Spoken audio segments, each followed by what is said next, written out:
আইডিয়াটা আমার ওয়াইফের, টোটাল এই বিজনেসটাই আমার ওয়াইফ। তো মানুষ বলছে বউয়ের নাম বলে নাকি আপনি না না না, ব্যবসা আসলে করছেন? বারবার চেষ্টা করতেছি। আমি নিয়ে আসছি 20টা, 30টা, 40টা, এখন 50টা পর্যন্ত নিয়ে আসি। আজকে কয়টা ছিল? আজকে 50+ নিয়ে আসছি। আমি প্রত্যেক দিন বাই দিন চেষ্টা করতেছি। আমার ওয়াইফের সাথে দুজন হেল্পিং হ্যান্ড, দিন রাত 24 ঘন্টা কাজ করতেছে ভাইয়া। আমার বাসায় কোনো রেস্ট নাই, 24 আওয়ার্স কাজ চলতেছে। কিন্তু এখন সবাই যদি আমাদের কাছে এইভাবে ইয়ে করে, আমরা তো দিতে পারবো না। আচ্ছা, মানুষ ডিসিপ্লিনের মধ্যে সবাই আসতে হবে। মানুষ বলছে আপনি আমাকে লাখ লাখ টাকা দিচ্ছেন, তার জন্য আমি এরকম আপনার ভাইয়া, প্রশংসা করছি। আলহামদুলিল্লাহ এখন পর্যন্ত কয় লাখ টাকা দিচ্ছেন আমাকে? যত ইউটিউবার ভাইরা আসছে, যারা যারা খাইছে, খাই আমাকে পয়সা দিয়ে গেছে। ঠিক আছে, টাকা তো দেওয়া দূরের কথা, যারা খাইছে আমার এখানে, ওনারা নিজের পকেটে টাকা দিয়ে খাইছে। সো এগুলো বলা বন্ধ করেন ভাইয়া।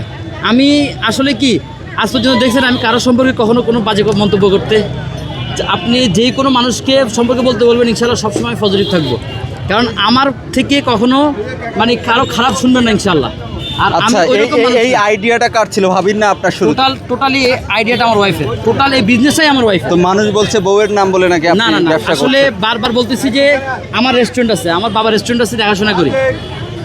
ঠিক আছে, আমি এখনও রেস্টুরেন্টে বসি। এটা হচ্ছে কি আমরা ঘুরতে আসতাম, ওখান থেকে আমার ওয়াইফের উদ্যোগ নেওয়া, সেই সব কিছু মেনটেন করে, এই আপনার বানানো থেকে শুরু করে নিজে এখানে এসে সময় দেয়, সব কিছু টোটালি তার।